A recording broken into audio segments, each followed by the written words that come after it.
Good morning if you're in the UK or EU, and good evening if you're somewhere in Asia. And thanks for joining us on the Convergence this week, the 5 to Midnight podcast series where we talk to all manner of interesting people from the arts, culture, wellness sectors, and beyond about how we can make the world a better place. And our guest today is Aiden Condron, who's an actor, director, and trainer joining us from Barcelona. Aiden has been a professional arts practitioner for over 30 years. He's trained at the Work Center of Jerzy Grotowski and Thomas Richards and the National Michael Chekhov Association, among others. He's a certified yoga and meditation instructor, which he got in India, qualified in anatomy, physiology, and holistic therapies, which all play a part in his practice of training and preparing actors. He is now more permanently based as a lecturer of acting at the Institute of the Arts Barcelona, having travelled to Spain, Italy, Poland, and Japan, giving workshops and talks to actors and performers from east to west. And from 2002 to 2012, Aiden was the founding artistic director of Nervous System, a Dublin-based international performance laboratory spending a decade pursuing a deep investigative process into the acting craft and innovative arts practices. He's also an associate editor on the Routledge International Journal of Theatre, Dance, and Performance Training. His most recent venture is the Living Acting Studio, providing world-class training for actors and non-actors alike, cultivating an individual's artistic autonomy, and ultimately becoming self-sustaining in our volatile 21st century. But, well, most of all, I know him as a friend, as a father, not to me, an artist, and a well-balanced provider of food for thought. We'll be talking about the broad topic of actor training today. Grateful as ever to have you here. What's up, Aiden? Hey, nice to see you. Nice to be here. Yeah, thanks. Wow, a lot, that's quite an intro. It's always quite a thing. It's always quite a thing when you hear your life kind of being played back to. Just one thing I should clarify in terms of my own training. You mentioned the Work Center of Jerzy Grotowski and Thomas Richards. I have indeed had a short experience of training with the Work Center, but I think it would be inaccurate to say that that's my main training. My main training really was in the Conservatoire of Music and Drama in Dublin. At the time, that was a higher diploma, which was the equivalent of a degree then. And then in terms of formal training, after that, I undertook an MA, a master's degree in acting training and coaching at Royal Central. So in terms of the formal training, that's the kind of the heart that's the institutional training I've had, but I have indeed trained with the Work Centre for a short term as part of a kind of a 2-week intensive as part of one of their selection sessions, and I have done in many intensive trainings with the Michael Chekhov Association, National Michael Chekhov Association, among many other practitioners, which I continue to do. I'm always kind of refreshing my practice, but just to kind of clarify that my formal training was really with Central and the Conservatoire of Music and Drama in Dublin.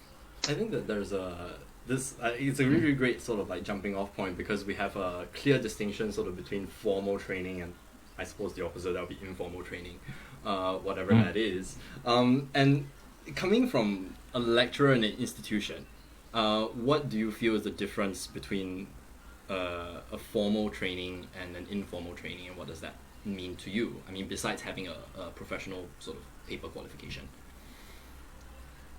Yeah, it's a good question. Well, I guess a formal training is institutional in that it is created by an institution. It is designed towards specific learning outcomes, usually preparing individuals for an established industry or profession. And with it, of course, comes qualification. And I guess it's also, one would hope that if it's institutional and if there's some kind of a qualification or degree at the end of it, one would assume that it is vocational, structured. It's over an extended period of time. It's usually, if it's an undergraduate degree, it's 3 years. If it's a postgraduate, it's 1 year. So I guess it's a more structured, protracted training in a formal setting. Workshop trainings, however, offer something quite different. It's an opportunity, whether it's a 1-day workshop or a week-long workshop or a 2 or 3 month residencies, as I've often done, then that is a different experience again, because you are in a short, intensive, immersive environment where you are exposing yourself to to a particular practice or a particular methodology for an intensive short period of time. Usually you're not doing it for a qualification. You're usually engaging in that kind of a training to develop skills and experience or understanding in a particular approach. But I guess that's and then it's interesting. I think workshop trainings are very, very valuable if you have formal institutional training behind you. Because really, certainly as I see it, there's only so much that a drama school can provide, even in 3 years. First of all, you're 18 when you go in, you're 21 usually when you leave, or 22 roughly. So, and I think it's important to remember that for anyone thinking of drama school or whatever, is that it's very rigorous, it's very comprehensive, and it's a very systematic training.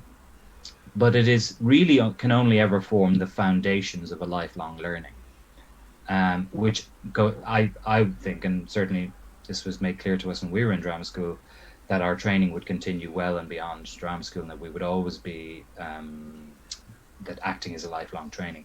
So I think workshop training with that behind you is very, very useful, because your conservatoire training gives you a very, very solid foundation from which to kind of delve into and explore more deeply other approaches to enhance or to expand your own skill set.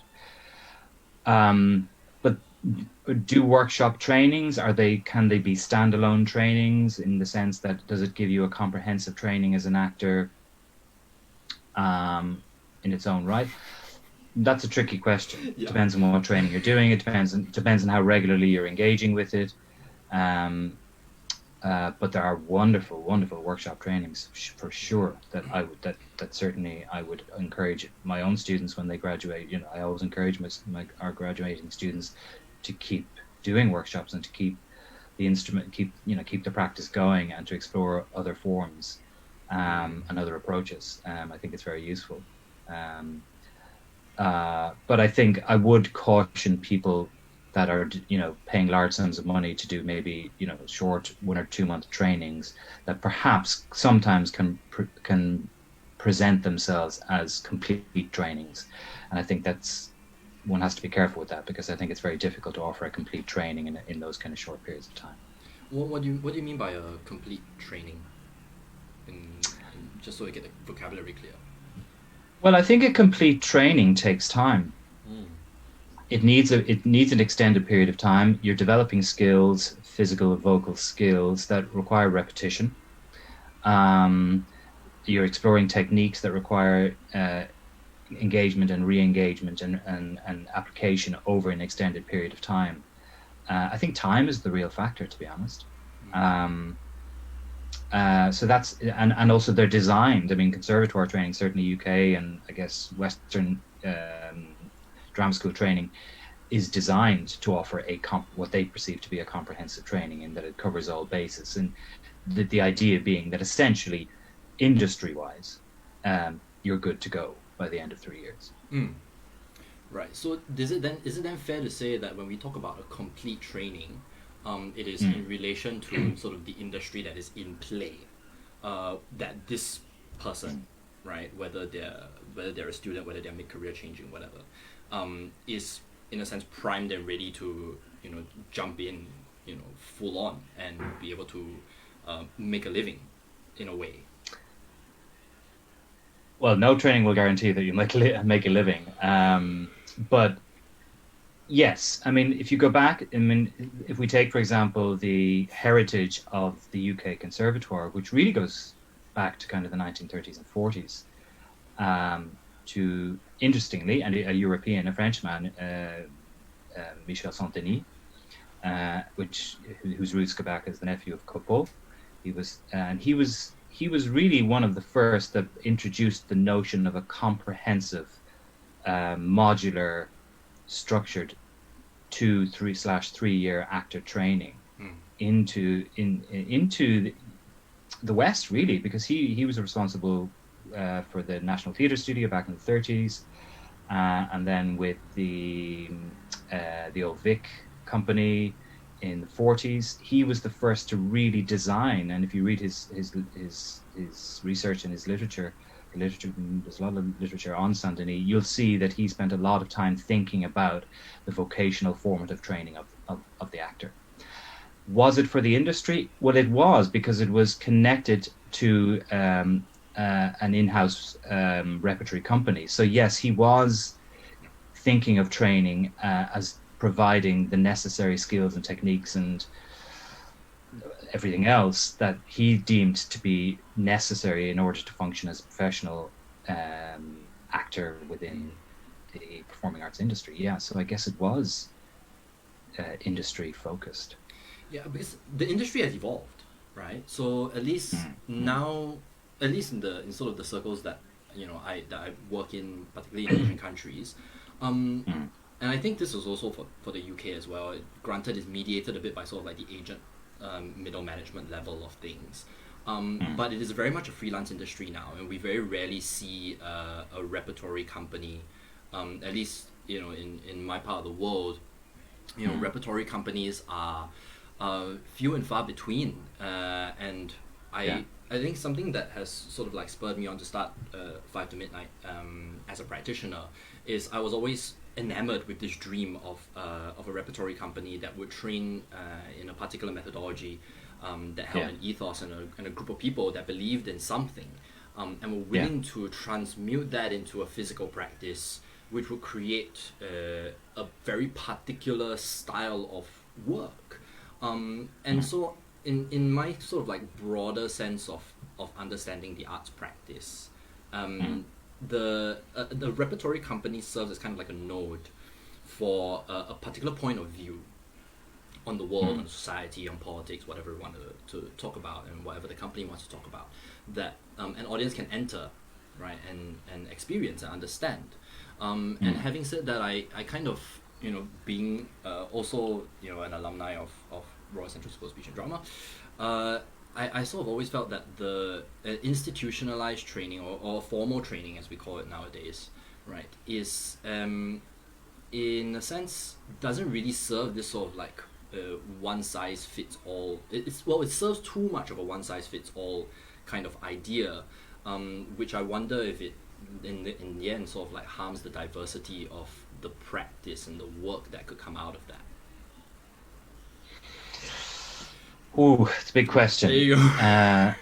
And it's a very, very topical issue at the moment. I don't know if you're aware of what's happening certainly in the UK and the American conservative or drama actor training, theatre training, higher education world at the moment, which is there are some controversies relating to diversity, Black Lives Matter, which has really shaken up a lot of the major drama schools in the UK and America at the moment. It's a tricky one. Certainly, I don't think Michel Saint-Denis, when he was designing the kind of the prototypes for these kind of trainings, was thinking about these things. The industry has changed for sure. The idea, this idea of training was created at a time when the repertory system was kind of the norm, and what you would do, what student destinations was that you would hopefully go into a repertory company, you'd cut your teeth, you'd learn your trade on the job with that training behind you, and you would kind of work your way up, whether it be the Royal Shakespeare Company or any other repertory company, and then you might branch out into television and maybe into film or whatever. And that was kind of the career path that those drama schools were gearing you towards. Now, of course, that's all changing for lots of reasons. It's to do with funding streams, it's to do with the way we look at theatre companies, the way companies are funded, etc., etc. So the idea of the repertory company is, it's almost gone, really. Yeah. And we are now into independent companies, and then you have the larger houses in the West End, for example, in London, and that's kind of it. But the idea of a repertory company nowadays is a luxury. And yet those trainings, going all the way back to Stanislavski, the idea of actor training was very much connected to the idea of what you've just described, is that there would be an aesthetic and ideology and a training underpinning a repertoire of work that would be presented. Yeah. and that would be a company that he said that actors would be members of an ensemble, and they would work for the same repertory company for an extended period of time. Sadly, those days, I look at, I mean, when I started out training, that was already dying. So that to me is just a romantic ideal. It's like, wow, that must have been amazing, just to be able to go in and, have your, rehearse one show while you're performing one show in the evening, and, 3 weeks, and then you're on to another show, and you're on to another, and like for an actor, that's a dream. You're just acting all the time. You're working all the time. It's like, hey. But unfortunately, I think I forgot the question actually. But does it harm the diversity of the work that does it harm the diversity? Well, yeah. Sorry. So getting back, I went off piece there. Getting back to that. Well, that's what the debate is about at the moment. I don't know if you're aware of what's going on, for example, in LAMDA, the London Academy of Dramatic Art. There's a huge shake-up going on there, where the well-established and respected kind of model of classical actor training is now being shaken up and being challenged under new management that seems to be suggesting that training is no longer relevant to the world we live in, and that it's exclusive, and that it's non-inclusive, and that it produces a certain kind, it's geared towards a certain kind of training for a certain kind of actor, for a certain kind of industry that perhaps doesn't, and audience, thank you, that perhaps doesn't exist anymore, or perhaps doesn't represent. Yes. There are big problems with this, because some of that is true, and I think drama schools do need to reevaluate what training is, what acting training is, what they mean by the industry, digital media,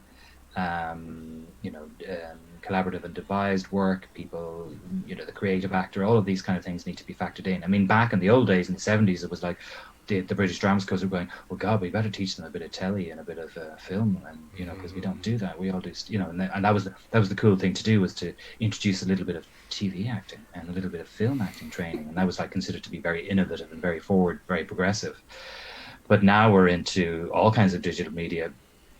We're into all kinds of diverse opportunities for actors, online platforms, post-dramatic theatre, interdisciplinary work. Virtual reality theatre, augmented. Yeah, the field is widening, and I think having now worked pretty much equally over the last 8 to 10 years or so in conservatoires and universities, what I see is that the idea of acting needs to expand into the area of performance, that we cannot just think of acting. We need to, how do I phrase this? I think we need to expand our notion of acting as having, in parenthesis, performance. Yeah. Because there's so much interdisciplinary influence and work going on that I think it's foolish for acting training to ignore that.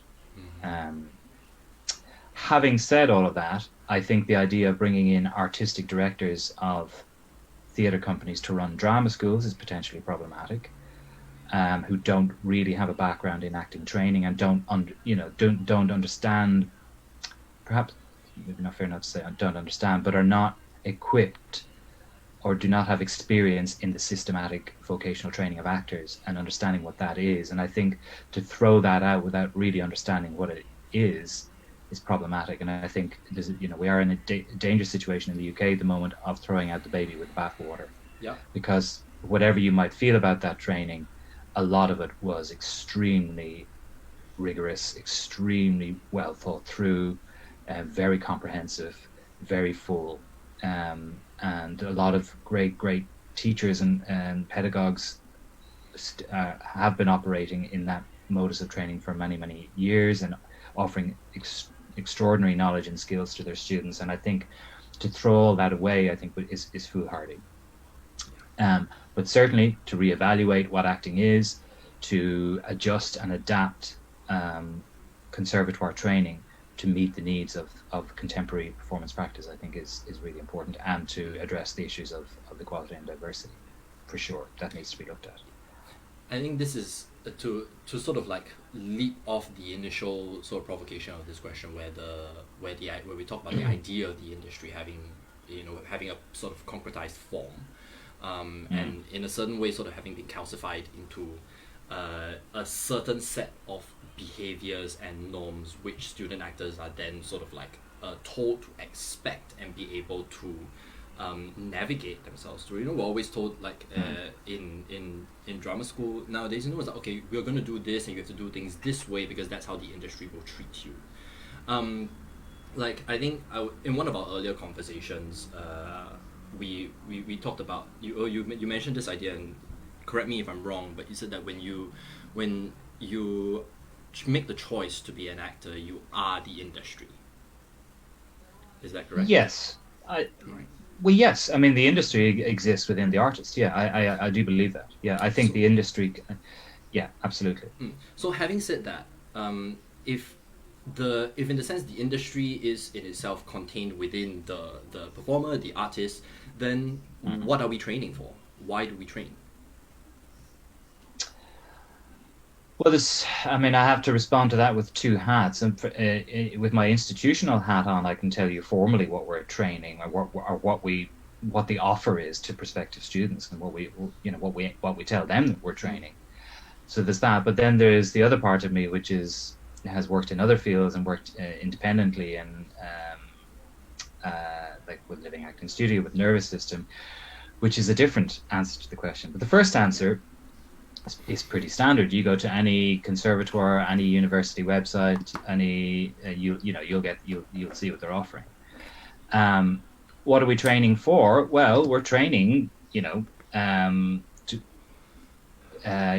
prospective students to become contemporary professional actors who are employable within the live and recorded arts, to have sustainable careers within the live and recorded arts, whether it be text-based, dramatic, post-dramatic, non-text-based, digital environments, etc., radio, television, etc. So that's really what we're offering. I mean, that's pretty much what acting training institutions have been billing as their offer for quite some time.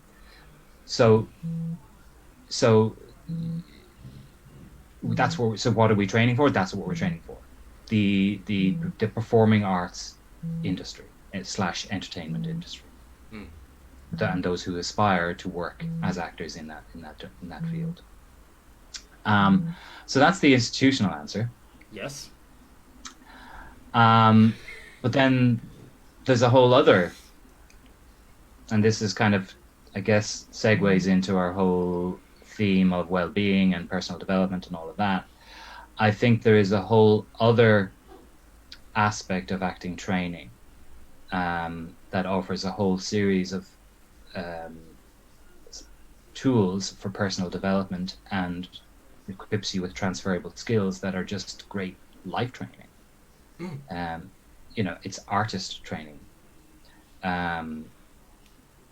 And that's a whole other conversation, and that's a whole other response. For me, what are we training for? Well, the study, for me, it's the study and practice of living through the art of acting. Yeah. That's what I mean. That's the simple answer. So with Living Acting Studio, that's really the remit of Living Acting Studio.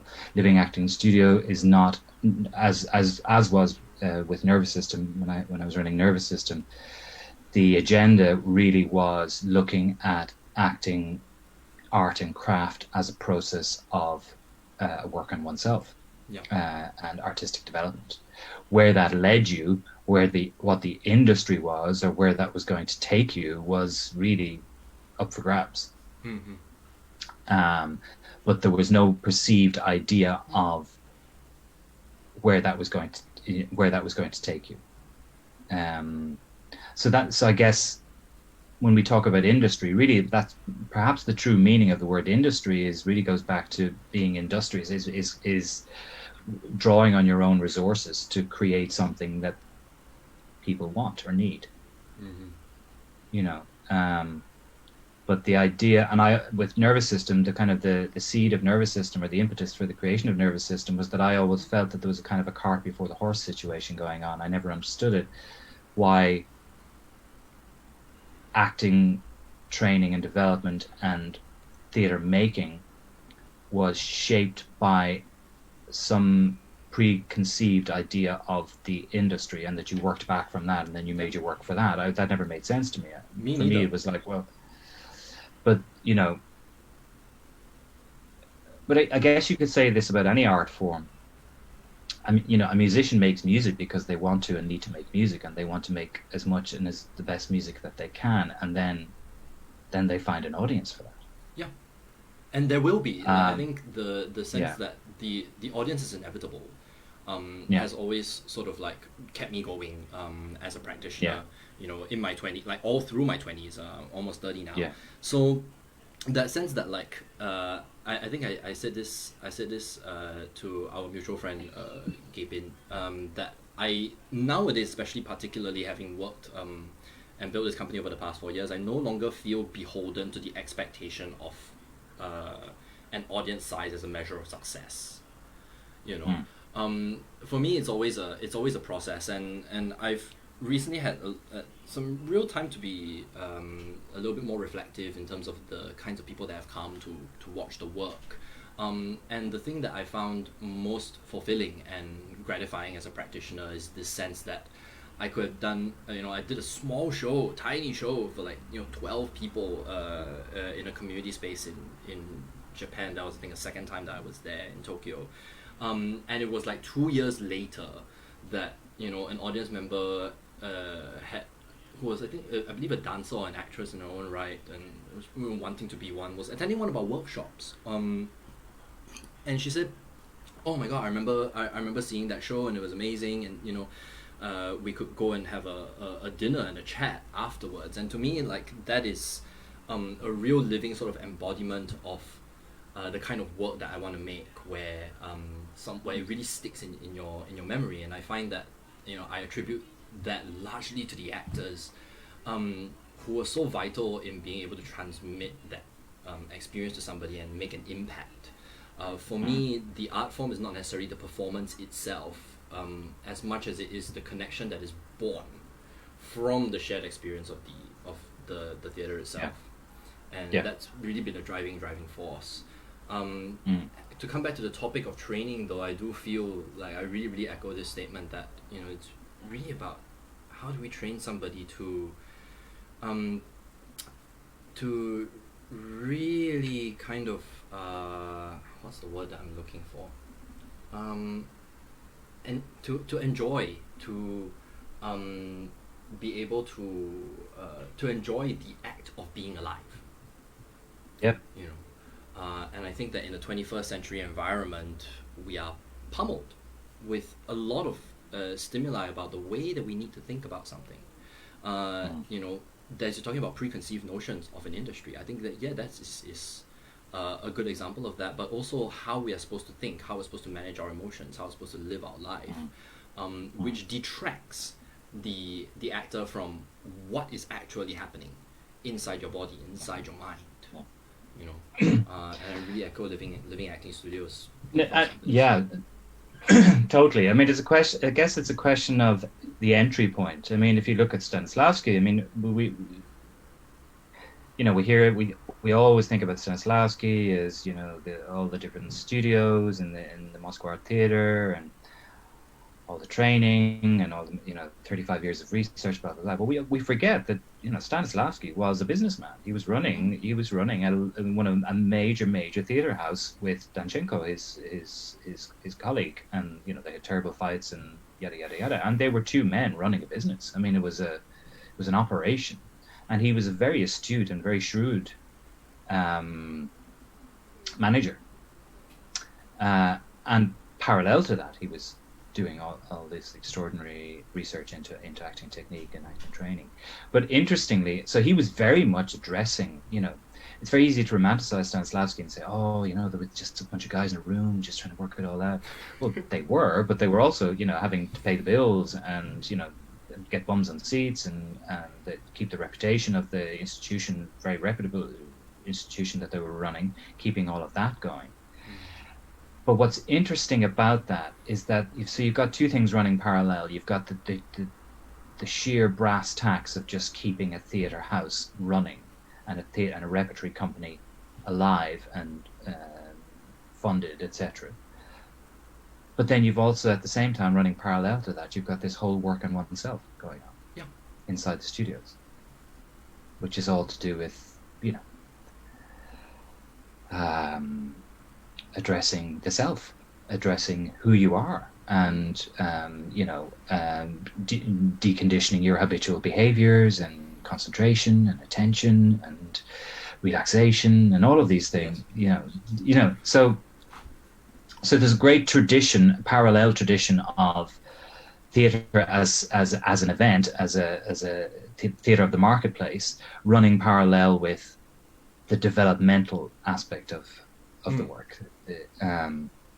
But then I guess you could say that about any arts endeavor, any arts industry, whether it be visual arts or music, whatever, there's always going to be a point where you have to reconcile the business of what you do in terms of just surviving and being sustainable and maintaining some kind of a living with the impulse to be an artist in the first place. And I guess, young early career artists, that's a challenge that they face really at some point, where they go from having to move from doing it for the love of it and the pleasure that they get out of doing it, to going, how can I do this for the rest of my life in a way that's sustainable? Yes. Yeah. Yeah. And yes, I agree. Yeah.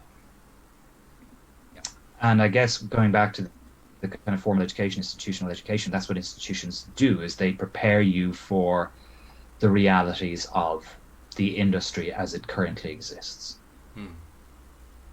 And there's a difference between the artist individual and the collective industry. They're not the same thing, and they can interact and very often do, but it's a balancing act, is reconciling your own individual needs with the collective expectations of the industry. But look at contemporary art, look at dance, look at it's music. It's in every industry. I mean, literature everywhere. Look at the literary world. How ruthless and competitive that can be in the industry of just writing books and producing books, and the marketplace of, So that's just the trials and tribulations of being, of artistic practice, of wanting to make a life out of artistic practice. So I guess. Since I'm just going to dig this a little bit deeper here in terms of on a more micro level, being an educator, a trainer, and a practitioner in your own right, how do you go about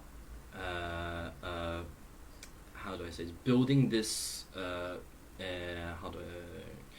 building the actor from within, and the necessary skills that are needed from within, not necessarily the technical physical and vocal aspects of that, because I think that's quite well documented already, and they have really, really hard techniques of doing that. But I think on a personal level, being an educator is a personal relationship, right, that you have with a student and somebody that is, you're taking their development under your charge.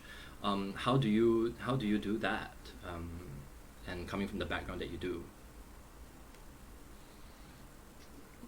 Well, if you're working in an institutional setting, you're following a course specification that's already in place. So the student-facing offer is there. Everyone knows what it is. We will provide you with X, Y, and Z.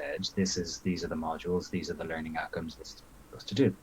So and having worked in quite a number of institutions, I found myself kind of being dropped into different course specifications, different models for acting training at degree level, so offering degrees in acting. So you have to meet those specifications.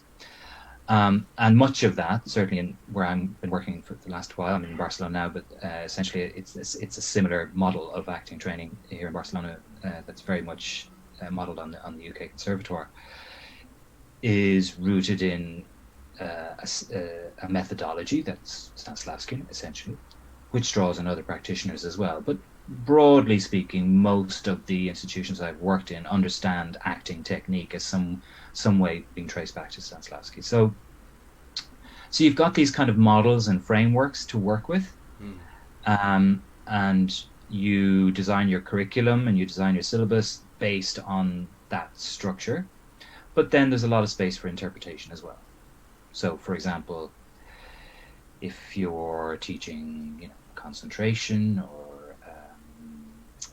work with the senses, or at the kind of basic kind of first year level, I'm focusing on acting technique here. Obviously, there's movement and voice as well, but in acting technique, awareness, stagecraft, relaxation, all of these things, you can pull many other influences into that. So, for example, you might teach work with sensory perception, for example, or psychophysical engagement. You might might operate within the framework of a Stanislavskian model, but you might pull in a lot of Michael Chekhov, or you might bring in aspects of neutral mask from Lecoq, or so every tutor inflects the teaching in their own way, within a certain framework. And I guess a bit like acting itself, just like every actor has a subscore or a subtext, every tutor also has a subscore or a subtext.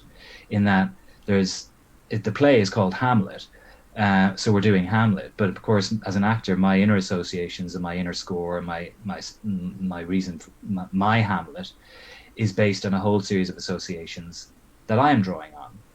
And it's the same with teaching. So I can work within established frameworks, but I can still develop my own preoccupations and interests and approaches to acting within those frameworks. So, for example, with a kind of a little model that I keep in my head as my kind of sub-score, no matter where I'm teaching or what institution I'm teaching in, is the whole idea of presence, play, and action. And for me, all acting training falls somewhere within those three fields. And broadly speaking, even now when I'm teaching, acting technique to first years or second years or whatever, I will always, in the back of my mind, I will go, okay, we're working on concentration, attention, relaxation. What else? I'm just trying to think of. Awareness, these kind of things, and I'll go, okay, that's presence. I'm teaching presence. That's what I'm teaching. Then when we start to work on things like active analysis and scoring text, working through action objectives and all of that, I'll go, okay, that's action. We're working with action. And then everything to do with improvisation, relatory work, reciprocity, character, animal studies, all of that stuff, I'll say that's play. That's play. Yeah. That's play. Yeah. So that's my kind of sub-score, if you like, or my kind of subtext, or my personal model that I'm operating from. And that's not called Stanislavski, that's not called Grotowski, that's not named by any practitioner other than me. That's my own aesthetic. And that's come from years and years and years of training actors in different contexts and gaining certain kind of understandings about what acting training is, that I choose to kind of, for myself, just put into those three domains: presence, play, and action. And I guess every acting teacher does that. So you'll have acting teachers who teach Stanislavski, but then they might be very influenced by Lee Strasberg or Stella Adler or whatever. They might be very influenced by the American tradition. But then you'll have other actor trainers who work with Stanislavski who are very influenced by the Russian European tradition. Yeah. So they might draw very heavily on Vakhtangov and Demidov and Meyerhold and all of those. So there's all kinds of inflections that can be brought in. Now it's strange that I'm focusing on Stanislavski because of course we're looking at Western acting training. but yeah, and basically there are two main influences within Western acting training, and that's Stanislavski and Copo. That's it. It's the French and the Russian. And you can trace, for me, I'm sure there are lots of people who would argue with me about this, but you can trace pretty much the lineage of all Western acting training, either back to Copo, I always say it wrong, Copo, or Stanislavski. And the Copo strand is Michel Saint-Denis, Decroux, Jacques Lecoq, I guess a slightly more theatrical movement-based aesthetic or approach to acting, versus, and these are very simplistic ideas as well. It's versus what is perceived as an inside-out psychological approach to acting. And that's oversimplistic, because Stanislavski wasn't, of course, only inside out, and he's always kind of put into that camp of being, psychological based acting. And then Copo and Lecoq are movement based acting. But that's oversimplistic. Yes, I would agree with that. Yeah. But that tends to be how they're categorized. So basically, most training in the Western world, whether it be New York or London or Ireland, South Africa, Australia, that's the root of those trainings. That's where it comes from.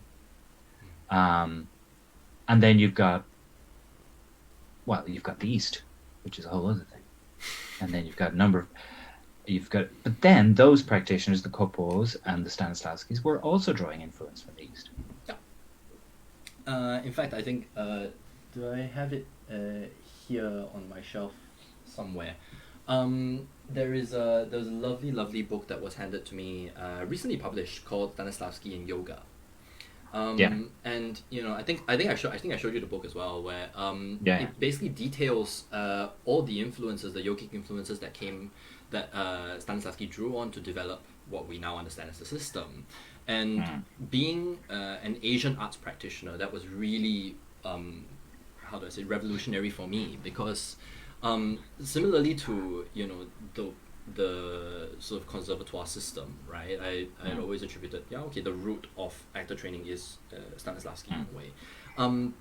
And so when I was going through this tomb, and just to say, and that influence is, and it's important to say that influence is probably exerts more of an influence on the conservatoire system than the university acting system, and that's important. There's a distinction there.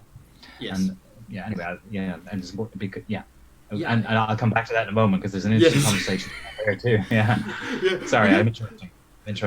No, but see, I think it's absolutely right that there oddly enough there is this divide. But also, like, coming from a cultural perspective of it, it just went, okay. So if I go further back past Stanislavski, I can actually find a lot more roads to follow, and I suppose, like, loosely, I come from the Grotowski line of training, right? Having met, having first sort of encountered really formal, methodologized actor training via Gapin, right? Who came out of that line as well. Like, I just followed that track, and I think I really, really am grateful for Gapin's sort of influence on my work, simply because she really instilled in me a sense of questioning, right, and asking questions, and figuring out what I don't know. And so while I was in the Royal Central School of Speech and Drama, in my second year particularly, I did a nervous system, and I just went, after school, opened up a laboratory, right, outside of school hours, and pulled in, a ragtag group of people who were not part of school, for most part. I think it was in the beginning there was a good mix, and then, I started getting more and more interested in this more sort of open-ended, research-based approach of actor training, because I don't think I cannot pretend to be an expert on Stanislavski's system, but I am an expert in what I do, and I am really working to find all of the little nuances that will propel this research forward. I'm fully ready to disagree with Grotowski and his research, or fully prepared to disagree with Stanislavski and his research. And I think, like, it's gone to the place now where I've started to find this thing called the psychophysiological way of approaching actor training, of understanding that it's not just your physical body on the outside and what we can see and consciously control, but also the chemical responses that run throughout your body. When you have a particular thought, what does that do chemically to your hormones? How do your adrenal glands fire? Because they do in performance. It is a scary thing to be watched by that many people at one time. And how do we understand that internal mechanism so that it works for us instead of overwhelming us, right? And in this way, like I'm finding so much more joy in the sense that when I get to meet an actor, and develop a relationship with them over, some of our members have been with us for 4 years, to see them grow and manage their thoughts, their emotions, their impulses in very conscious and very creative ways, is by far one of the things that I never imagined I would glean from a conservatoire sort of style of training, or as you say, a cart before the horse kind of model of training. And that's moved the work, the company's work in, a myriad of different directions, which I would never have imagined would be possible. So one of the questions that I'm currently wrestling with now is, and I'd like to get your 2 cents on this, is what do you feel is the largest obstacle to an actor's development as a person, and also as a vocational skill?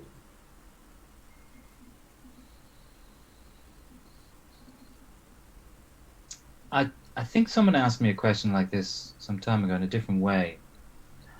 And I'm also thinking of the obstacles that I faced when I was starting out. I think it goes back to that question of the industry. I think it goes back to that one of the greatest obstacles is a preconceived idea of what being an actor is, based on industry models or based on results or outcomes rather than process. I think that's one of the biggest obstacles, is endgaming, is pulling yourself out of the moment or the process because you're impatient to arrive at an idea of a result. Because your models for acting are based on what you've seen experienced actors doing, but you don't realize what they had to do to get there. And certainly with students, that tends to be one of the biggest obstacles, is that it's that whole thing in acting training, isn't it? And in acting, it's about being in the moment, is that inability to just work out of the present, to work out of the now.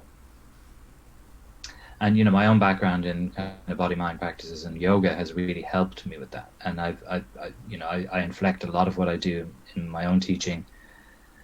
I draw a lot of influence from body-mind practices and yoga and martial practices, because I really, really think that it is an art in itself, just getting an 18-year-old who wants to be an actor just to be in the moment.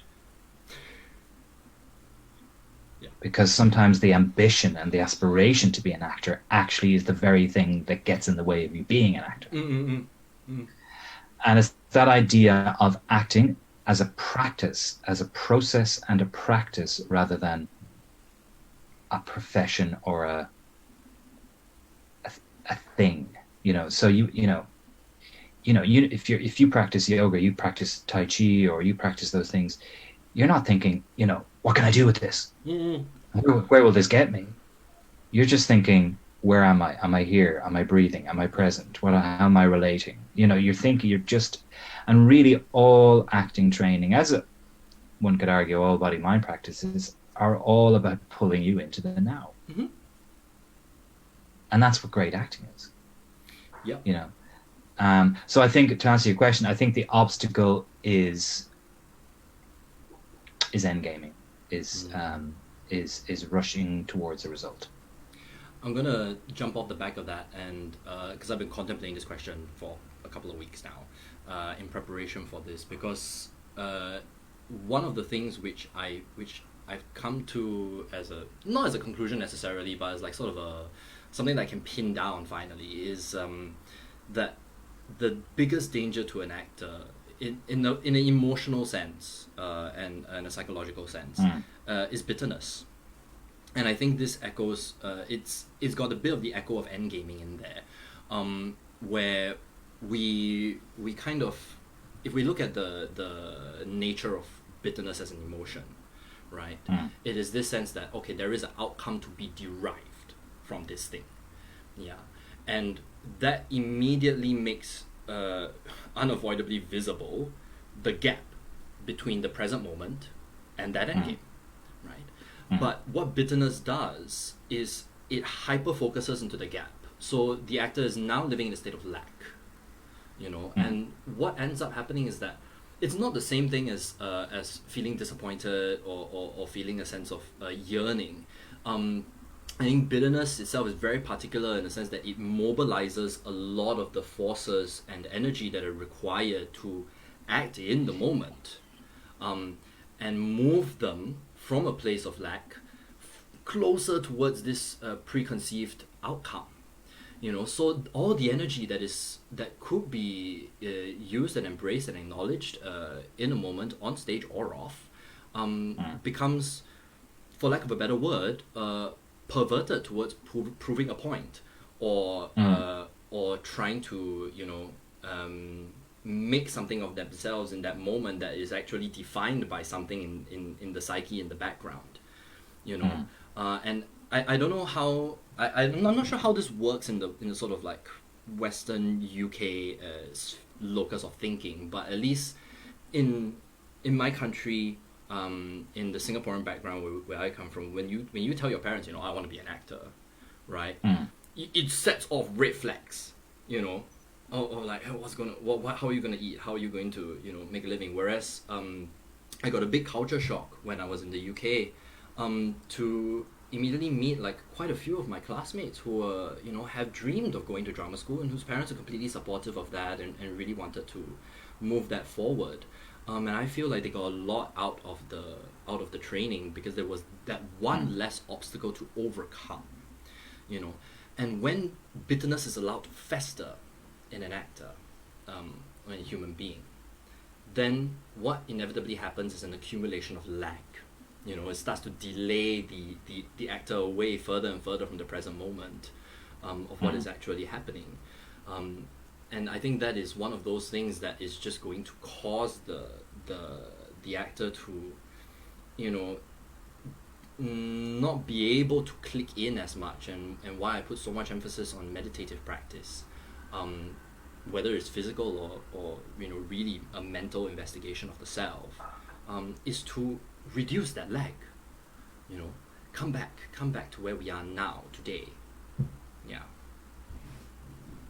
Well, yeah, you can only work with what you are and where you are now. I mean, that's the simple reality of it. Is that's all you've got, is where you are at that moment. It's a question of how you channel that, and it's a question of addressing your need. You'll know from working with Kay Pin and also myself working with members of the work center, etc. A really, really, really key question underlying all of that work is, what do I need? What do I need today? And what I need today may not be what I needed yesterday. Or 5 minutes ago, for that matter. Or 5 minutes ago. Yeah. So, and it's that diving into that voice and it's that autodidactic way of developing oneself as an actor. It's the idea of what's necessary. What do I need today? What's my question today? For what? For whom am I doing this? And that's it. I always found that when I was younger, I always had a bit of philosophical bent when I was still do, but like the idea of a painter standing in front of the canvas, and the subtext to a question being, what is painting? Why am I painting at all? What's it for? Yeah. It's kind of normal, but in acting, that's like, why would you ask that question? But of course, you know what I mean? It's like, and I always think one of the key fundamental questions in acting training is, why am I on this stage in the first place? what is acting? Why do I want to be an actor? And I actually think one of the main, there's so much goes on in training of actors that goes on kind of what's the word, tacitly. There's a tacit transmission of knowledge that goes on outside the more overt things that you teach, and one of those is that really the first year of actor training is a constant re-examining of your reason for being in that place, of your reason for studying acting in the first place. What is acting? What kind of actor am I? Why am I here? What do I want? Those are the kind of the underlying questions of the first years of in the settings that I've been working in of the first year of an actor's training, or at least I feel they should be, because again, sorry to keep going back to conservatoires and universities, but just I think in acting training, I'm not sure if this is the case with other training, but I suspect more so with acting training. I think young student actors come to their training with more baggage and more preconceptions about what it is they're training and training for than perhaps any other art form. Yeah.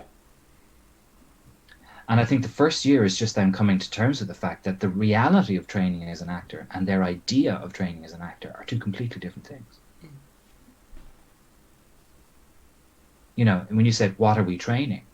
When you get down to the nitty-gritty of, well, what we're training is presence, play, action, work on oneself, that's quite a shock for an 18-year-old. When they realize, oh, this is about me. Not in a narcissistic way, but in an actual examination of my body, mind, spirit. You know, these are actually the questions being asked of me. It's not a vocational Why do I have request. Yeah, you know, oh, I have to, you know, and I remember when I was in drama school, you come up against some difficult questions. You start to see aspects of yourself that you don't like, because also you're working collaboratively, so you're working group situations, so you realize, oh, I can be a bit difficult, or oh, I have a bad habit of doing that, or, you know, and you start to see, you know, because you're working on yourself essentially, and you're working on your instrument, you start to see the flaws. You start to see the things that, you know, and that's a bit of a shock, because most of those students are there going, but I just want to be in a movie, or I just want to be famous, or I just want to be, I think, or I just want to do that thing that I thought acting was. What's this got to do with it? And why do I have to move in these strange ways? And why am I doing this funny stuff with my voice? And what's that got to do with, you know, Al Pacino doesn't have to do that. I mean, honestly, those are the questions that go through your mind when you're a first-year actor in drama school, in that tradition. We haven't, you know, I haven't touched on this Central European and the Eastern tradition yet, which is a whole other thing. Thing. Because something that like really came as a shock to me was if we look at sort of traditional models of actor training in like No and Kabuki, for example, right? We want to do sort of like traditional Asian styles of training. It's a lifelong training. You go through it for 40 years, and then you play a part. You know, so there is a respect to the amount of time that is required for this process of self-examination. And I think that like on a psychophysical level, you know, you learn the choreography, you learn the breathing, you learn everything, and then your body starts to rewire itself to be able to get there eventually, right? And it changes the inner state of being of the person. But I think that there is having said that, you know, when it comes down to this prescribed model for what actor training is, instead of a process-based sort of like self-research, right? Then it becomes, okay, here's the answer, do that as long as you can. And I think that for all intents and purposes, an 18-year-old student actor is able to do that if they want to make the commitment to say, okay, I'm going to do this for 40 years, even after I graduate. I will continue to work this voice, to work this body in this way that I've learned. And I don't think that this is not to knock conservatory training. I think that you can teach actor training in any kind of methodology, and if they do it long enough, they will become you know, that that actor, it will change your entire state of being. And I'm really fascinated because I got a chance to meet people like yourself and who are also Gapin's peers from that generation and who have gone through the Grotowski line of training, and the state of being of the people who came out of that practice was neither good nor bad, very distinct. And I sort of wonder of like, okay, if come back to the idea of a repertory company, in contrast to bringing it back to a conservatory training, right?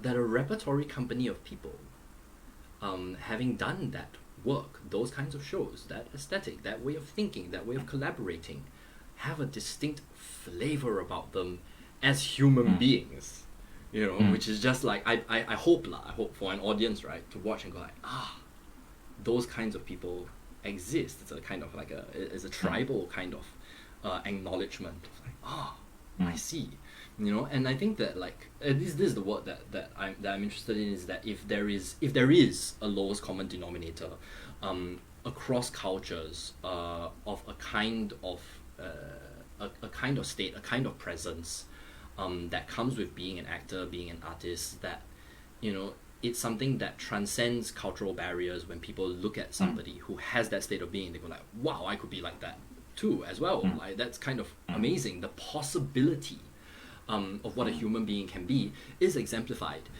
in an actor because of the nature of the beast that is performance, that is theatre. And I think that like there is, having said that, I hold an ethos that there is no reason in the world why an actor should not be the most well-adjusted human being on the face of the planet. No, I agree. There is such an awareness, right, of the self. Yep. And there you've hit right the nail on the head. That's the reason I still do it.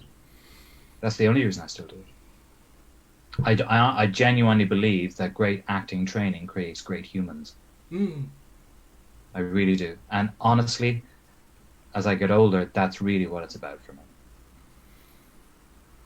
I'm at a point, certainly with, for example, with Living Acting Studio, where I honestly have no interest, not no interest, but whether an actor gets a job on TV or film, or where they go after the training, is entirely up to them.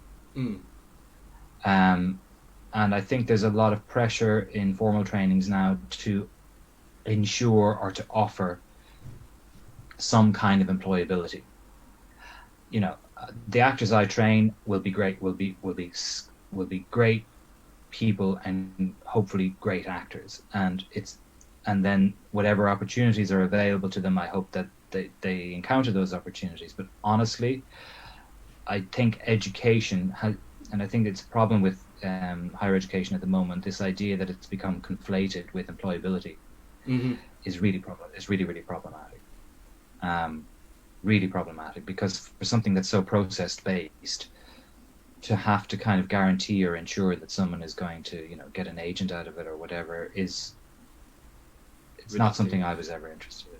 I find it reductive in that sense. It's really a funny one, that, and it's difficult for me to reconcile myself with that. But for me, it really is about personal development, and it really is about transferable skills. And if you're working in a university setting, for example, you might the student numbers are much higher. You could be teaching anything. Some acting programs in universities have anything up to 200, 250 students, which is enormous. I mean, that's a huge amount of students. That's like 25. There's no way that they can all be actors. It's just not possible. There's no way that they can all be actors. So you have to really ask yourself, what are we training here, and what are we training them for? Well, some of them may be actors, and some of them may be theatre making, some of them might be directors, and some of them might be writers. But if they want to go off and be nurses or massage therapists or whatever, that's great too. And because of the training they've had, they will be great. They will. It's all of these transferable skills: empathy, compassion, body-mind integration.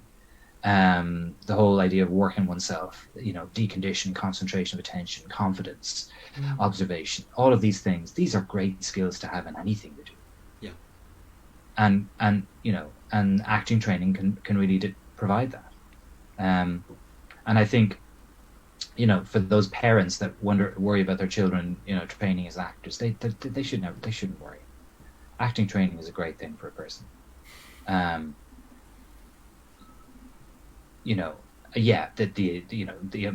problems with gaining employment and 90% of actors being out of work, that I can understand parents be concerned about. But as an educator, that's not a question I can answer. That's not something that I personally feel it's my job to take responsibility for. That's a personal choice. I mean, venturing into any artistic practice has within it profound insecurity and profound danger and profound risk. Life is risky. There's no security in anything really, and that's a life choice. You know what I mean? You can't stop someone wanting to express and develop themselves. I think these, what are considered to be soft skills, I think is the term they use nowadays, are really, really important skills. They're really important life skills. And I understand parents' dilemmas and all the rest, but there's one of my students in fact, she trained with me in Falmouth, and now she's gone off to be a nurse. And I know that she's just going to be an amazing nurse because of the training she's had as an actor. And I really like that. I just love that idea. So for me, it's when I'm teaching, say in those settings, I'm very conscious of the fact that I'm not just preparing people for the acting industry. I'm preparing people for life.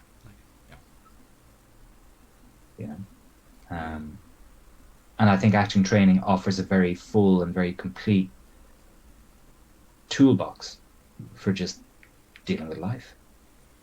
Yeah, I think this is when I was a bit younger.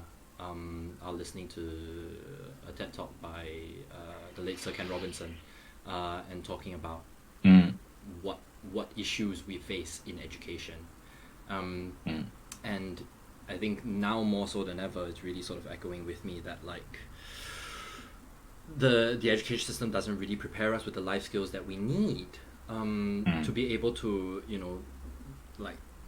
tolerate the next 50 years of life. How do we deal with disappointment? How do we deal with difficult people? How do we deal with anger, with rage, with depression, or existential dread, for that matter, which is very common for any actor at this point, no matter of what age. And those things are, by far the most essential skills that I think are required to be able to navigate the three-dimensional world. In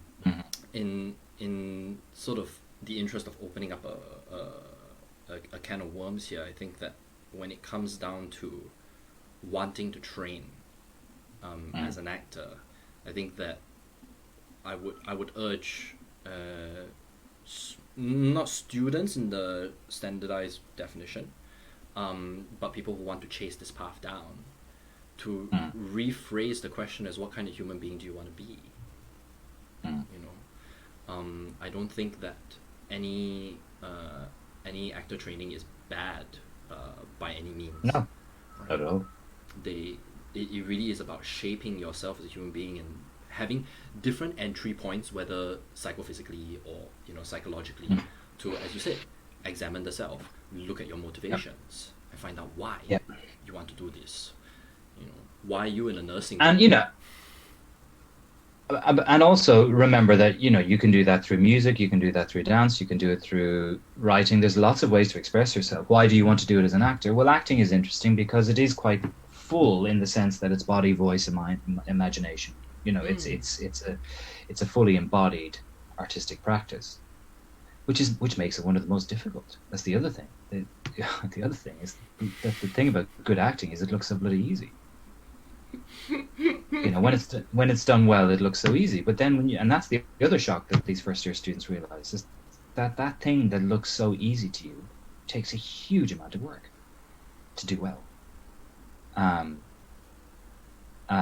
So it's for that reason that it's I think any kind of arts training is great for any human being, but acting in particular, because it uses the body, because it uses the voice, because it uses the mind and the emotions and all of that. I think because it's so integrated and so full, And let's face it, theatre itself is a metaphor for life. I mean, that's, It's so, life in a frame. and exactly, and the idea of performance and theatre as a way of traditionally of being a human being's way of confronting what it is to be human in real time and space is an extraordinary tradition to be a part of.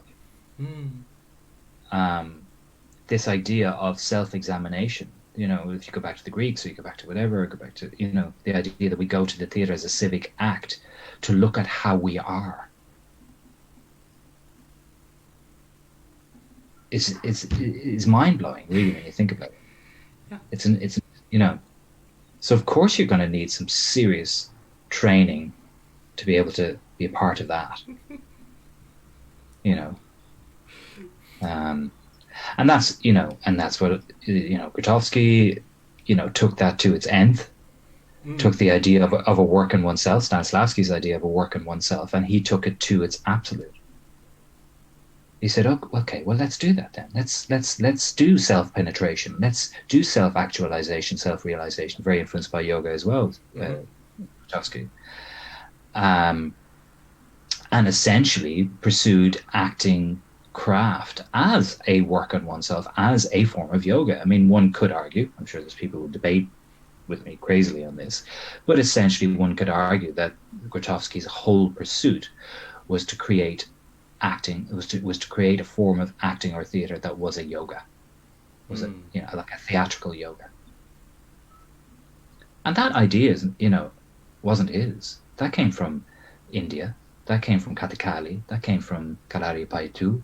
Look at the work of Philip Zarrilli. This idea of embodied practice, of a work on oneself being a shared experience with audiences, is a very old tradition. Very, very old tradition. This idea of something deeply, deeply intimate being also public. In the shamanistic tradition. Yeah. Yes. Yeah. So, and this, that goes back to the roots of theatre itself. So, acting training does raise big questions.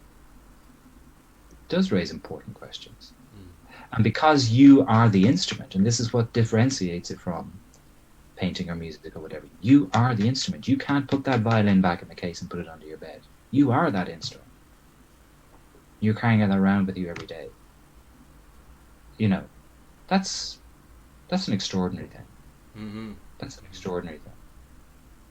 That you are the raw material.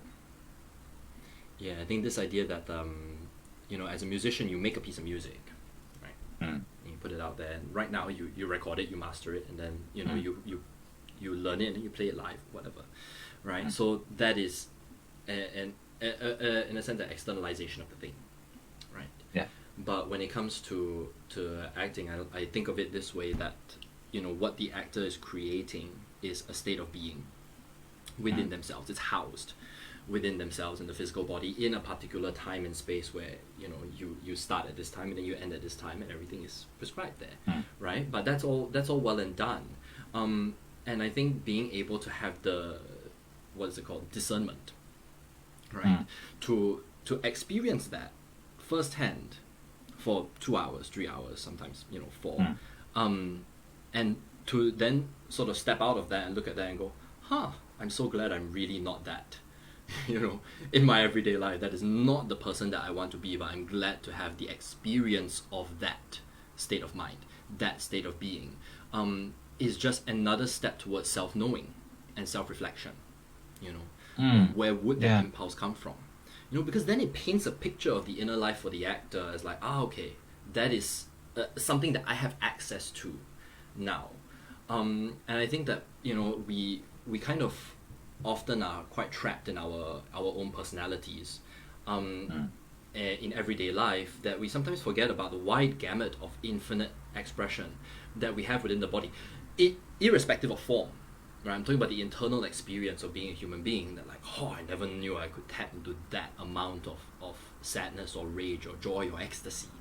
But that was always there, right? Is the environment that shapes us in a way that sort of maybe blocks that out or puts it aside, or leaves it in a corner that we can't really touch. And it takes actor training as the practice of walking to that room, looking at that box, popping it open and going like, this is there, I've never had this before, let's play with this, and then going around and experiencing that thing. So infinite knowledge of the self, and by extension understanding of somebody, see somebody who has that, and be able to access empathy for that person because you have it in you. Yeah, it's so compassionate. And that is, I think, ultimately that is an elevating process. And one thing I really, really, really believe, and the more I do this and the more I think about acting and what acting is and training actors, the one thing I'm absolutely becoming more and more certain of is that all acting, regardless of the subject matter, regardless of the material, all acting is fundamentally a joyful act. It is an act of joy. If you're playing Lady Macbeth, if you're playing a serial killer, if you're playing, the act of acting itself is joyful. That's really, really important. I think it's really important, that spirit of play that we see in children. Look at the way children have the most extraordinary capacity to transform themselves and go to the darkest of places and be completely untouched by it. They can walk away and it's nothing. That it's like you're a conduit. It's like it's just stuff passing through you, and that's why the whole question of emotion in acting and emotion on stage is a really interesting one, because I don't believe the emotions we experience as actors are, if they're approached properly, I think the emotion whether that passes through as an actor is not damaging. It doesn't damage you. It expands you. It elevates you. And I always think that an actor should walk off stage very calm. This idea of walking off stage being all adrenalized and going to the pub to drink yourself into a. That way of working, I always had a problem with that way of working. I always had that culture of acting really always I found problematic because it was so escapist. It's just escapist and based on adrenaline and based on narcissism. It was really problematic for me. I really think the way you should walk off stage is that very calm, satisfied feeling of a job well done. Like making a beautiful cabinet or playing a beautiful piece of music. That's it. That's the gratification. The reward is that. I think the aesthetics and the form of the theatre in itself can absolutely aid that. First thing that I removed in all of my work was curtain calls.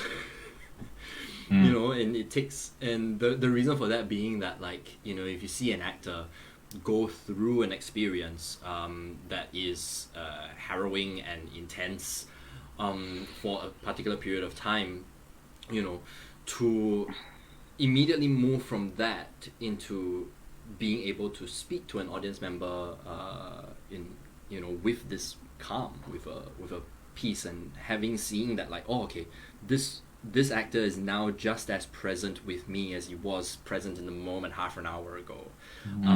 Is an exemplification to the audience member that, like, it is possible for the human being to do this. And I also I echo your statement that this sense of calm is, I think, to be worked for, to be searched for, and to be attained. And when it is not attained, then I think it becomes damaging. I think that there is pain to be found in the moment of the scene or of the play, right? But the pain itself in that moment, or the rage or the anger or the sorrow or whatever, in that moment is not the issue, because the emotion will fleet. Bye bye, gone, right? It is the prolonged suffering of that moment from that scene for whatever reason, and it could be like, I really didn't hit my light at that time, or like I feel really uncomfortable with this thing. I would argue that to the actor who feels that, I would say that, like, maybe, you are creating that on your own. That line of text is gone. It's finished. So move on to the next one and the next one, and then when you finish the play, when you hit that last line in the text, then it's really gone. And the ability to heal yourself from that experience just means that for every one of those shows over the course of this next 60 show run just becomes easier to do, which means that in life, that happens, you have the necessary neural pathway to be able to overcome that. And I don't see why, and I think, I would love to apply this across the board into my own life and my company members' lives as well, where this ability to heal yourself is almost second nature. Yeah.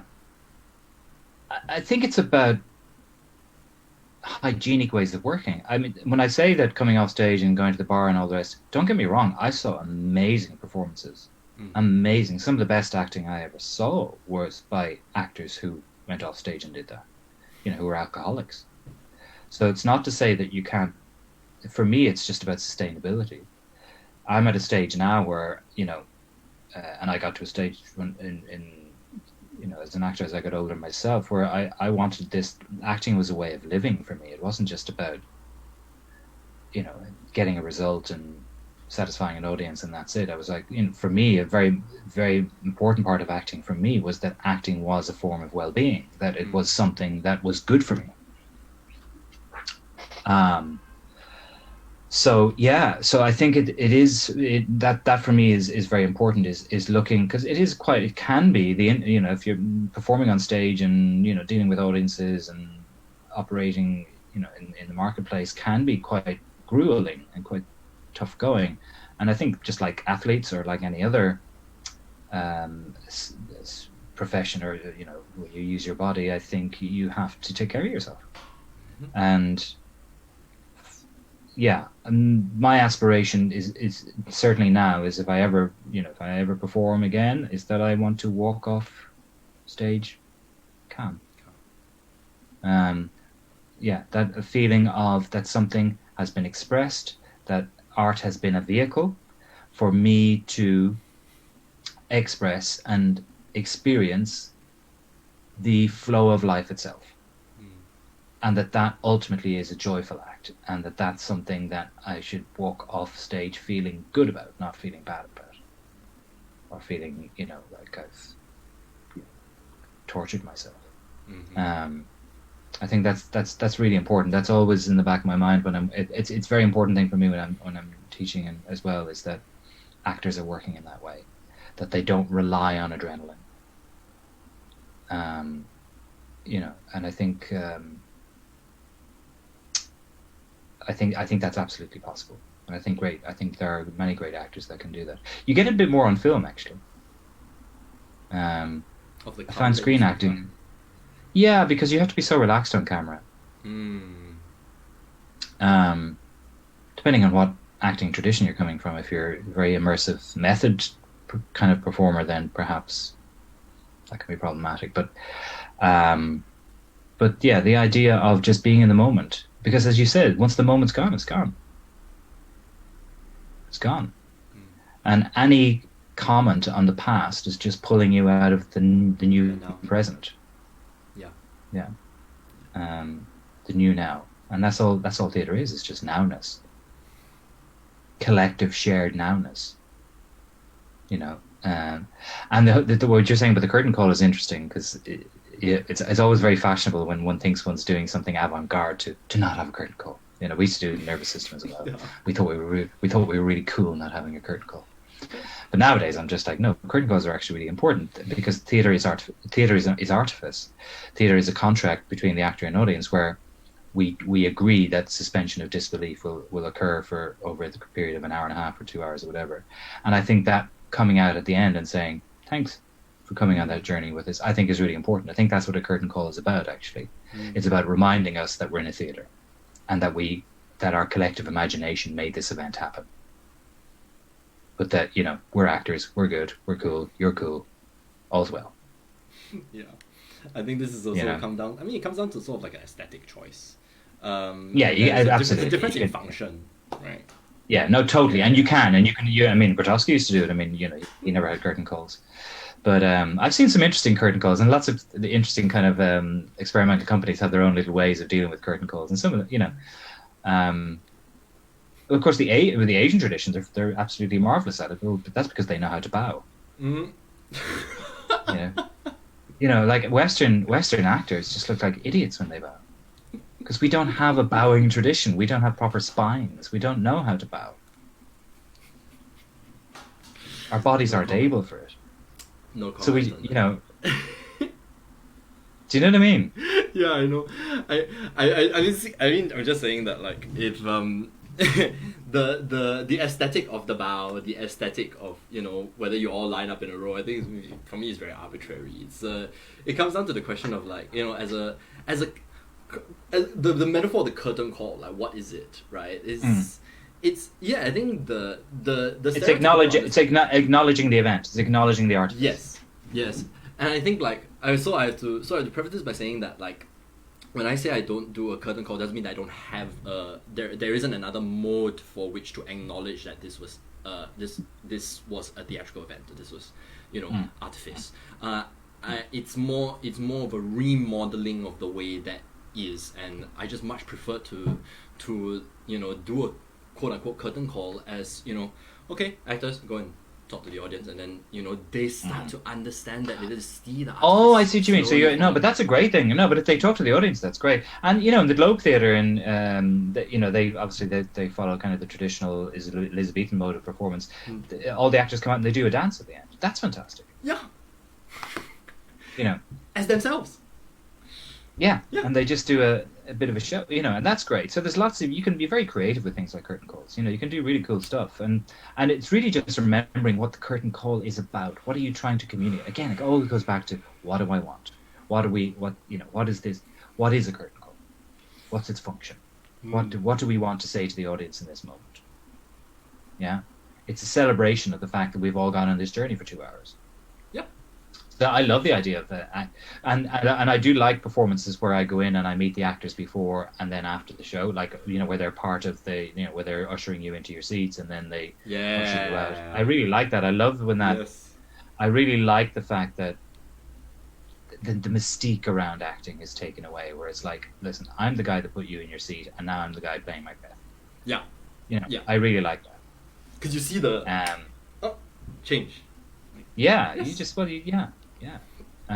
Whereas this idea of the wings and the curtain, the mystique of what's going on behind stage and all that kind of stuff, which can be very appealing and very magical too. But sometimes I think that creates a bit of an us and them type divide. It's a little bit like it's a bit like the chef coming out to the when you give compliments to the chef and then he comes out. They go out and you just talk to your clients and you're enjoying your meal. It's that thing, isn't it? I mean, and I think there's so many lovely kind of parallels between the restaurant business and theatre. The behind the scenes, front of house and backstage. I always loved that. I always think of it as like a restaurant.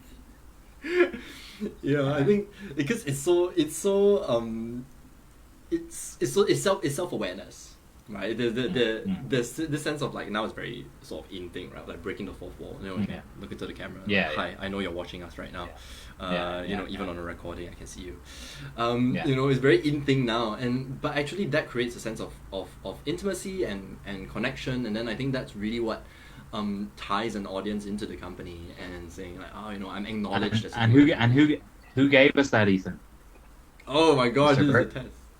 Mr. Bertolt Brecht. Oh my gosh. That's where it started. Yes. That's where it started. Yes. He gave us that. He was the first one to go, why are we pretending? Why are we trying to pretend we're not in a theatre? Mm-hmm.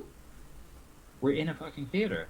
Why are we pretending? This, and he was this whole idea of verisimilitude and naturalism and all, and this idea, and the preposterous notion that you would pretend that you're not in a theatre was Well, then there's also, I mean, there's also the argument to be made of, that like Shakespeare introduced that with things like, having the porter and Macbeth come in, and to say like, of course. doing No, you're absolutely right. Right. But the thing about Shakespeare, Ethan, thing about Shakespeare is he did it all first. Shakespeare did everything first. Every movement, genre, style in theatre that you can think of, Shakespeare did it first. Well, Theatre of the okay. absurd, Okay. breaking the fourth wall, everything. Postmodernism. It's all there. It's all in Shakespeare. So then I would now I would just like sort of counter argue that like could we then argue that even Katakali did that first as well? Do you know what I mean? I love the ritual in Katakali of them putting on the makeup before the yeah, well, I guess but I'm not saying Shakespeare invented it. I'm just saying those things were occurring a long time before formal theatre training ever. Yes. And I think that the whole point is that ultimately it kind of, quote unquote, doesn't matter. It's always a question of, is it a conscious act? Are you breaking that fourth wall consciously to communicate something, or are you doing it because you're told that, okay, this scene is a monologue for you, please go on, to be or not to be, but then to actually ask the question that is the question, right? And I think like it comes back again to everything that we've been talking about, that nowness, that present moment of like, can you really ask this question to people? Fourth wall, regardless of the fourth wall, whatever, how many walls you want to have, doesn't matter, right? And then by doing that, by throwing that question out into the space, you are communicating that I am asking you this, but I am also asking myself this. Yes. The soliloquy, a direct audience address is very powerful. This whole idea of the meta-theatrical, isn't it? It's theatre that acknowledges itself, that acknowledges its own. Elizabethan theatre is incredibly powerful. When you look at if you take the globe as a model, and the idea that it's outdoor. So when Hamlet says, look you, this cannot be the air, he's actually pointing at the sky. Yeah. And the queen is up in the top tier, and then the groundlings are on the bottom, and the whole strata of society are there. So the idea of the globe theatre being a metaphor for life itself, the globe. Yes. The whole strata of society is such a powerful metaphor. What you can do with that. Can you imagine the feeling as an actor standing on a stage where the given circumstances are not just fictional but actual? Yes. That to me, and as a young actor, I always gravitated more towards that than I did Chekhov or Stanislavski in terms of natural psychological realism. I was always much more interested in theatricalism. A theatre that was aware of itself, that was using the nowness not just inside of fiction, but was actually acknowledging the event itself. Yes. And pulling the audience into that and going, guys, look you. Right? Yeah. I think now more so than ever, that is necessary. I would argue that we live in a world which is constantly obsessed with the past and the future. How am I going to survive? This happened before. I'm scared that it happens again. We require and need that moment of look you and see this. Yeah. Look, here we are now in a theatre. Mm-hmm. I built the stage. Just that simple civic. Just that simple acknowledgement of the live civic event. Oh, look what we're all doing together.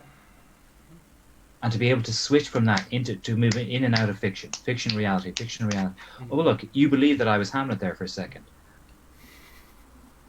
Did I do that or did you do that? I see that the complicity of theatre is extraordinary. Extraordinary. And the fun you can have with that. And the you can say things in a theatre that you just can't say anywhere else because of that.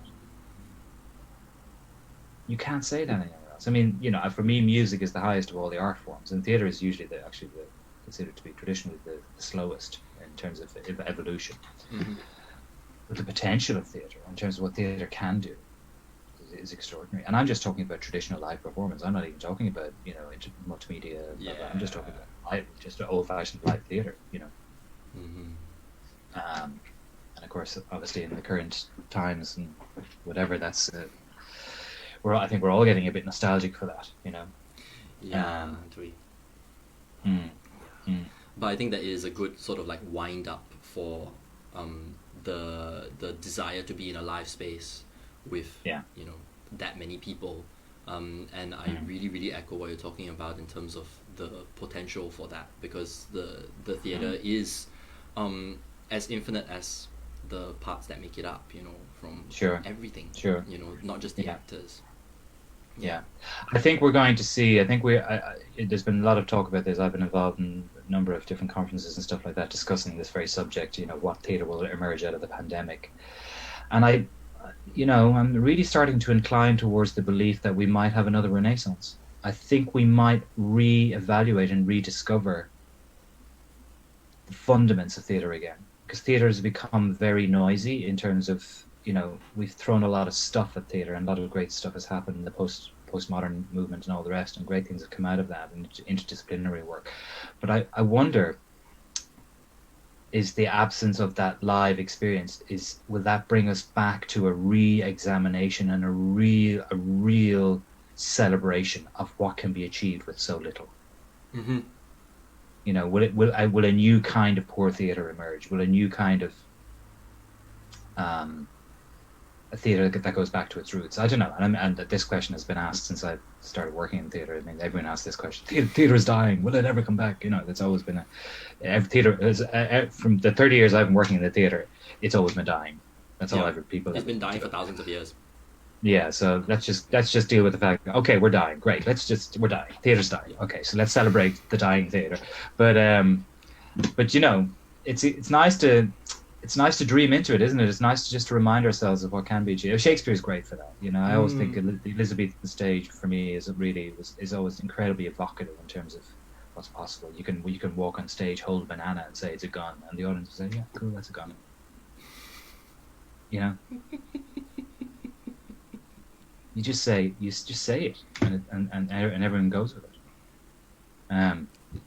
So that's exciting. So I would love to think that perhaps when we do get back into shared live, what's the word that's been used, assembly, that we will start to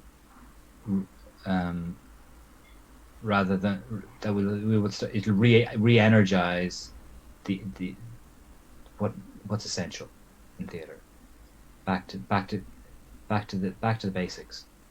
That would be nice, wouldn't it? And then you can, then we have all that technology that we can pull in whenever we want as well, but that's an enhancement rather than the point in and of itself. Yeah.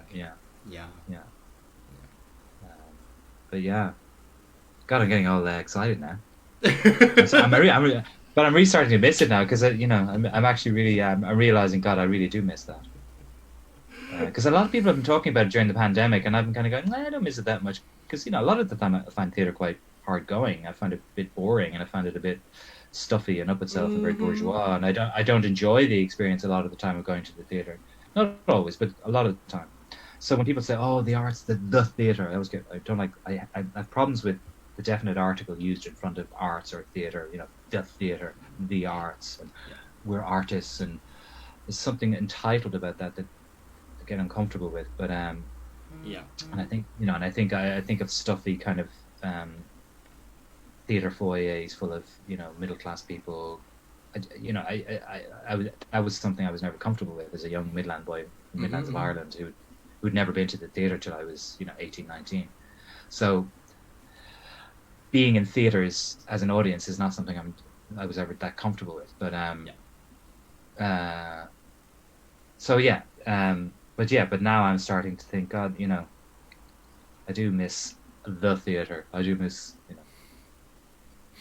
but no, like, but there's I'm something guilty of being visibly upset during shows and visibly uncomfortable with what is going on, simply because I think I also felt that that live theatre was really, really hard to go to all throughout my life, because my first experience of anything even remotely theatrical was when I was living in Singapore when I was about 6 years old, and we used to have sort of like what we call Getai shows, right, which literally translated to song stage, right, and you would just go down, and my dad would bring me down on the way to get some dinner for the family, and like we would just see round tables of everybody from the community who lived around the area, just sitting there and watching the show, or listening to it, or just having their dinner conversation while that was going on. And I felt like everyone had the right to do that, and I often felt like, particularly in places like, not to knock it, I love the space, but like if I would go to the Barbican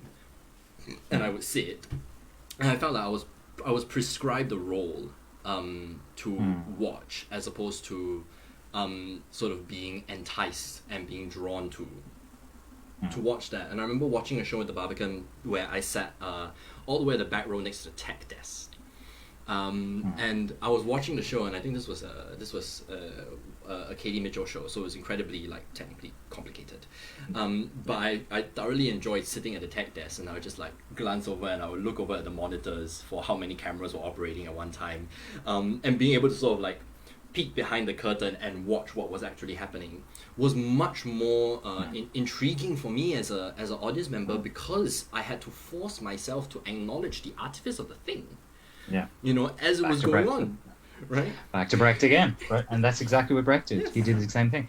No, absolutely. I think you're right there. I think a lot of theatre makers and theatre practitioners, if you really press them on it, will admit that they much more enjoy making theatre than going to the theatre. Guilty as charged. I completely lost my. I lost my love of acting, in drama school. Coincidentally, ironically, I felt no need to be on stage anymore. That's a bit of a problem.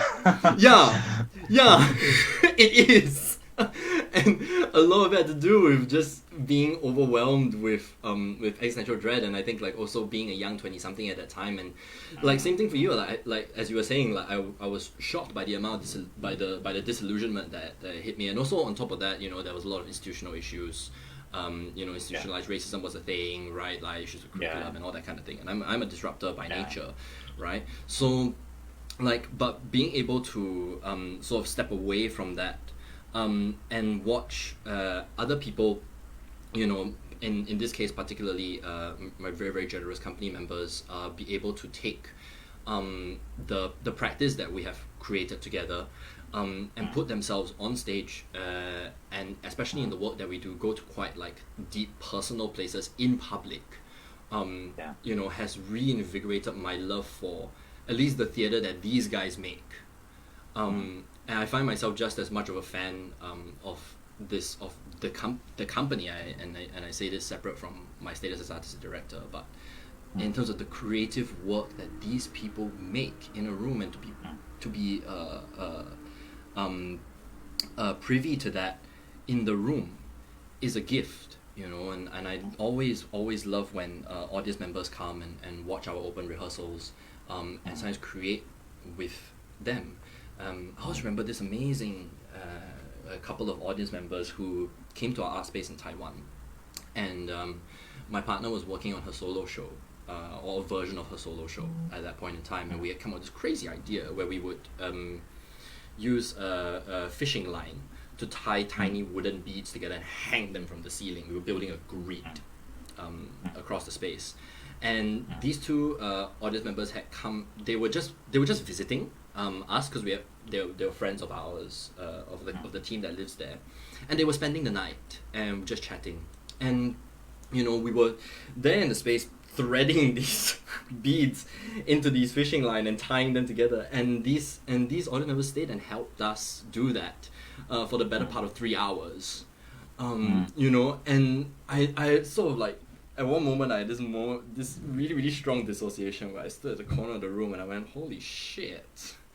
they are just as much a part of the company as anybody that would be on stage. That's cool. Co-creators. It's just so lovely and so generous of these people to have been able to do that, and I really miss that. I really, really do. That's the thing that I miss about the theatre. That's a sense of community, though, isn't it? That's really to do with community. that's another whole conversation, isn't it? You know, theater as a communal gathering. You know, if it's and even something as simple as putting beads on a string. Mm-hmm. As a kind of an activity that gives us an excuse to gather and be with each other is a wonderful thing. Good enough, you know. Yeah. Don't need them to pay $40 to watch a show. Like, that's more than enough. But is that theater? Yeah. Ah! Yeah. I'm falling off my yoga ball. Yeah. I know, shoot back. Why isn't it? You know, does theatre only happen during the performance itself? You know, what about all the times in between? I always measured this. It was just like, you know, you have these guys, who, 10 people, 5 people who spend, 3 months together rehearsing a show, and they're there 4 hours a day, 5 days a week. You know, if you add that up, right? You have like 4 times 5, 20 hours, 4, 80 hours across, 12 weeks, 96 hours of time, and then, an audience comes, and then you give it to them for an hour, you give it to them for 2 hours, and you have to ask them to pay you $40. It's like the value differential, it has always been astounding to me, and the fact that these over the course of these 3 months, the amount of growth that can come out of that as a human being. I'm sorry, but you can't put a price on that, and I think like it's always been sort of like a bit of a race of like for me in terms of like how do you impart that amount of value. If your mom came to watch the show after 3 months, right? Is she able to sort of like look at you as a son or as a daughter and go, my God, you've changed, like you've grown, and you're thinking of things in this way, and I think that's what my father had when he watched me in one of my shows, way back when I was still an actor, now I'm 19 years old, and I'll never forget that moment of just seeing somebody who has known me my whole life, notice that okay, as a human being you are changing and evolving, that's just to me that's theatre, the act of evolution. Yeah, theatre is the act of evolution, collective, I guess, shared. Yes. On stage, off, next to it, I don't care. Yeah. Cool. Yes. So, well, my man. Yes. Sorry, you're the boss. I'm not trying to wind things up here. No. I was just about to as well. On that note, like I'd love to have you back on again. At some point, we can continue having conversations about this and many more topics. I love chatting with you. Thank you very, very much for giving us your time. No, my pleasure. No, it was lovely. It's lovely to have these conversations. Yes, absolutely. It's my pleasure. Thank you very, very much. Thank you, Ethan. And listen, and I wish you all very well with 5 to Midnight and all the work you're doing. Really, really drink it up and just to get everything out of it that you can, because it's a wonderful thing. Any opportunity to work with like minds in that way is a great thing. And likewise with Living Acting Studio, like I know it's a new start and new venture for you, and I wish you all the very best. Please check them out at livingactingstudio.com. There's wonderful work. All of everything that Aiden has been talking about in terms of play, presence, and action is all there, very, very eloquently put and digestible. And Aiden's been an absolute pleasure having you on the show. So thank you very, very much for giving us this time. No problem, Ethan. No problem. It's been a pleasure. So, is this where I know we're like in a webinar and apparently the world is watching, but do I just click leave or? I will wrap it up formally. So thank you very much. The Convergence will be back in a couple of weeks, and we will announce our next guest very, very soon. So we hope to see you there again. Thank you very, very much for tuning in, and we hope to see you in a couple of weeks. Thank you very much. Goodbye. Thank you. Bye-bye. Oh gosh. And you've got a cool camera thing going on there, man. What's that? You've got like